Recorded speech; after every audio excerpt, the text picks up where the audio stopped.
this. Senator Dan Coats of Indiana is a member of the Intel Committee. He joins us now. Sir, good to have you on the program. Thanks so much for joining us. Good morning. What will be different after July 7th that we haven't been able to agree on so far? What I'm concerned about, Maria, is that what will be different won't be different, but it'll be sold as being different. It'll be nuanced, and I'm very, very deeply concerned that this administration is simply trying to get a deal at any price for the legacy of the president. We in Congress, on a bipartisan basis, will be looking at this. We'll have a chance to vote it down if we think it's a bad deal, but I'm concerned that we won't have the votes to override a presidential veto, and we'll be ending up in a situation like we were with North Korea, where we were promised by the Clinton administration, don't worry, we'll know if they have a breakout. We didn't know, we didn't find out. They cheated. They now have more than a dozen nuclear weapons and delivery systems. I'm afraid the same thing may happen here in Iran. It's going to have negative consequences for the world, not just the United States. Yeah. Why do you think the president is so eager to do this deal? I mean, we know Iran is a sponsor of terrorism. We know Iran is the most disruptive in the region. And we know that they do not want UN inspectors in their military sites checking on whether or not they are, in fact, enriching uranium. You know, we've conceded on a number of major goals that were stated at the beginning, and I think it's just doing anything to get a diplomatic, quote, success here so the president can add this to his legacy list. It's very dangerous in terms of how we go forward and what's going to happen in the Middle East and how that may spread throughout the rest of the world are extreme consequences. So we have to be very careful here, examine it very carefully, and frankly, right now what we see is not something that's going to be good for America. Which is why, by the way, a number of our friends in the Middle East are also skeptical of this. Plenty to talk about with you today, Senator. Please stay with us. We want to first, though, take a look at Iran's history of denial as it continues to build that nuclear program. And Fox News' senior correspondent Eric Schoen joins us with that angle. Good morning to you, Eric. Good morning, Maria, and good morning, everyone. You know, Iran has long denied it wants nuclear weapons, but critics say history tells us otherwise. Iran's supreme leader, Ayatollah Ali Khamenei, has said the specter of Iran racing to build a nuclear bomb is, quote, a myth. And while a United Nations International Atomic Energy Agency report says Iran has met a benchmark of reducing its stockpile of enriched uranium, critics point out Tehran's behavior has always been inconsistent, secretive, and duplicitous. You know, Iran is accused of researching nuclear warhead explosions at its Parcha military site that has been off limits to those UN inspectors. It hid secret enrichment work at that underground facility buried deep into a mountain in Qom. And the full extent of its covert nuclear program was not known to the world until first exposed by the leading opposition group, the National Council of Resistance of Iran, back in 2002.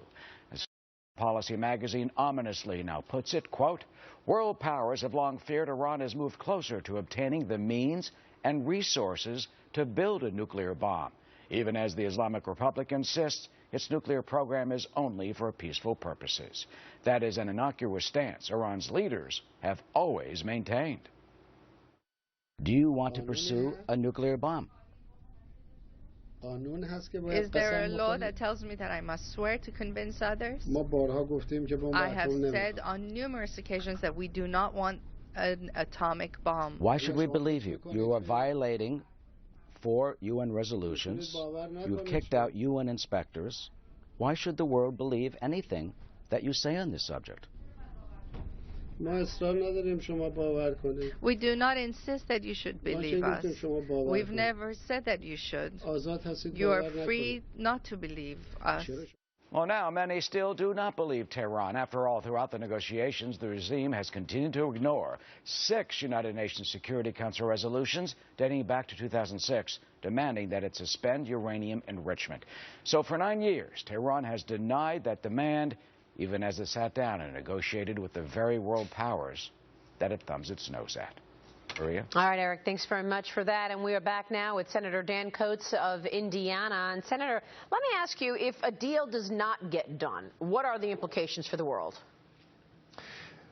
Well, we don't know for sure what the implications are, but what we do know is that if we maintain strong sanctions and even ratchet those sanctions up, Iran will be in desperate economic trouble. They cannot sustain this forever. Many believe that they will come back to the table and deal with us on a straight-up basis. frankly, what was just said, there's really no basis to put trust in Iran in terms of what it will say or what it will do. So I continue to think that any kind of a deal that is not absolutely meeting the goals that we have set out, and this one doesn't look like it's going to, is something that we should not undertake. We will have to deal with what comes after that, but I think a bad deal is worse than no deal. Yeah, I mean, Senator Corker has told Secretary Kerry exactly that, cautioning him that there is no need to be so desperate that requires either accepting a bad deal or yielding to unacceptable Iranian demands. But it feels like that's what we're doing. It sure looks like it, and there's been nothing said and done. Again, my concern is that it will be coached and marketed as something that is nuanced, and yes, we can put our trust in them. Iran has done nothing to secure the trust of the United States or the world or anyone involved in these negotiations. They have a history of deception.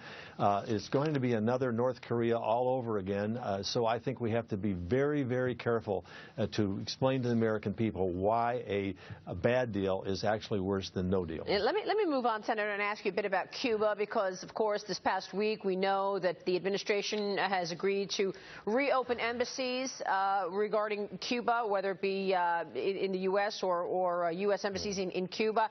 You have real opinions on this, and you've told the president that you released a statement regarding the president's announcement that he wants to pursue normalizations with Cuba. Where do you stand on this? You know, the president thinks that the hand of friendship, reaching out to leaders in the world, is going to accomplish a kumbaya experience. Well, he tried that with Putin. That didn't work so well. He's tried that with the Middle East. That's not working so well. Now he's trying this with Cuba, a state that gives us nothing back in terms of their human rights, their abuses in jail, the kind of government that they have, the suppressive, oppressive government. And yet it, once again, I think is a state, a nation taking advantage of a very weak president who's willing to concede anything for the purpose of achieving a, quote, diplomatic victory. And the consequences always turn out worse than he anticipated. I'm not sure where the president's coming from in terms of this strategy. It hasn't worked in Russia. It hasn't worked with the Middle East. It hasn't, and I don't think it's going to work with Cuba. And I guess, you know, it will be the next president, given we're talking about a limited time here for President Obama, it will be the next president who really picks up the ball and deals with actually executing relations with Cuba, and, by the way, as well as relations with Iran. I feel for the next president, whether it's Republican or Democrat, that president's going to have a heap load of trouble that has been created by a president here who has not provided leadership for this country. And we have lost the fears of our enemy and the respect of our allies. It's going to be a lot of makeup work that has to be done. Senator, good to have you on the program. Thanks so much for your insights. We will see you soon. Up next.